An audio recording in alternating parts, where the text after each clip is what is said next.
De la Madrid Hurtado, expresidente de México en el sexenio de 1982 a 1988. Recibió un sistema político desmembrado y un sector productivo desfigurado.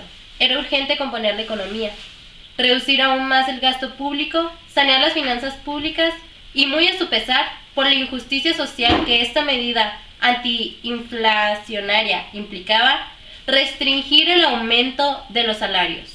Además, debía poner orden en el gobierno, apaciguar la división entre la sociedad y evitar la protesta social estallara, renegociar la deuda externa sin declarar insolvencia, resistir las presiones de Estados Unidos y conservar el orden. ¿Según usted, su estrategia era iniciar acciones inmediatas para la recuperación económica del gobierno? ¿Y qué hizo usted en realidad? El primer día de mi mandato anuncié el programa PIRE para bajar la inflación, el gasto público y corregir el déficit fiscal. Ajusté al alza de los precios y tarifas del sector público. Defendí la planta productiva, el empleo y el abasto popular. También universé la representación proporcional en los ayuntamientos.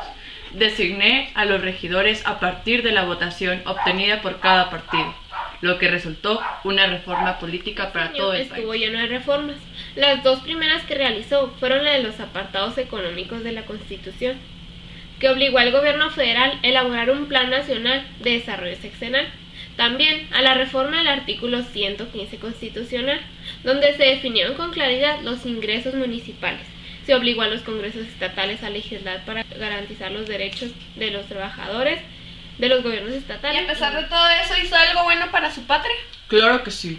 Logré reducir el déficit a 8.6%. Se revirtió el desequilibrio externo, con su superávit de 5.860 millones de dólares, aunque la inflación alcanzó 3 dígitos, 102%. Para ser concretos, el PIRE ayudó a convertir con el Fondo Monetario Internacional nuevos apoyos financieros. Ah, sí, fíjese qué interesante, señor expresidente. ¿Y qué me dice la formación del Grupo Contadora? Nuestro país en conjunto, Colombia, Panamá y Venezuela, nos unimos para intermediar en el conflicto entre Nicaragua y Estados Unidos, evitar que se agravara la tensión y frenar el riesgo de una guerra generalizada. Qué amistoso usted. ¿Y qué de la renovación moral? Muchos de mis compañeros fueron separados de sus cargos. Así es. Muchos agentes de la Policía Judicial y Preventiva fueron encarcelados y sancionados. Contadora no arrojaron los frutos esperados en el corto plazo. Sobre todo, se evitó el riesgo de una guerra generalizada. El senador Jorge Díaz, exdirector de Pemex, fue desaforado para que respondiera por una acusación de fraude por 5.000 millones de pesos a la paraestatal. Fueron intentos serios por advertir a los servidores públicos que el que la hace, la paga, y de parar las fuerzas de seguridad. Ahora hablemos de la deuda externa.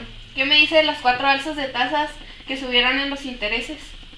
350 millones de dólares hacia la deuda externa. A ver qué hizo al respecto. En mayo del 84, declaré ante el Congreso de los Estados Unidos: ¿cómo explicamos que a los países en desarrollo se nos exilie reducir el gasto público? Es esencial de la recuperación. Yo planteé esa cuestión. La posición de México era convencer a los acreedores de que no hay pagadores muertos ni clientes quebrados.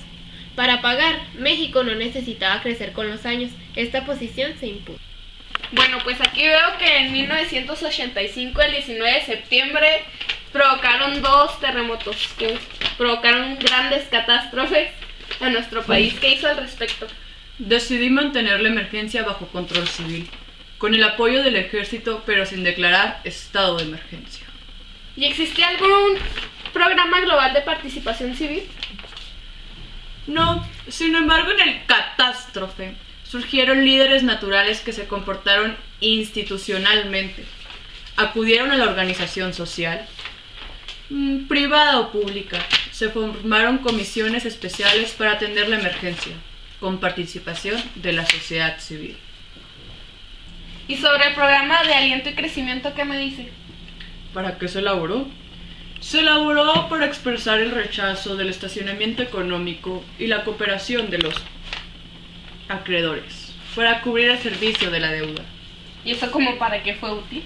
Hija mía, para lograr el ambiente psicológico interno adecuado para la sucesión presidencial En noviembre, se presentó a la Cámara de Diputados una reforma fiscal para mejorar la recaudación y desalentar a la productividad.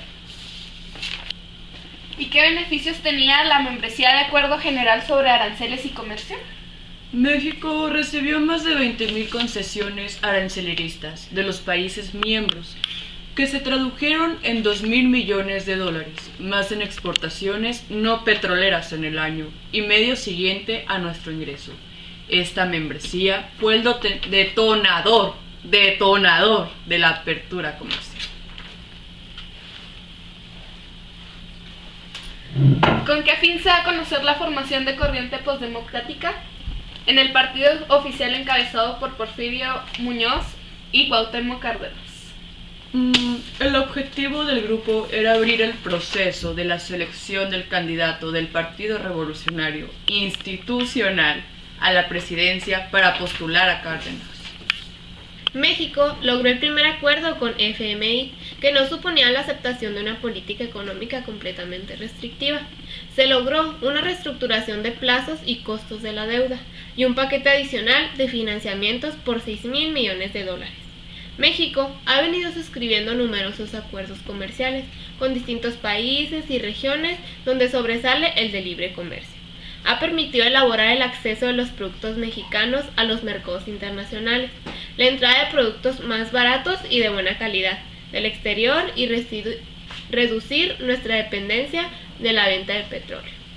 ¿Y en 1987 propuso alguna reforma para cambiar las leyes electorales? Efectivamente, propuse reformas para crear una asamblea de representantes en el DF, ampliar la representación en el Senado y la Cámara de Diputados y mejorar las leyes electorales.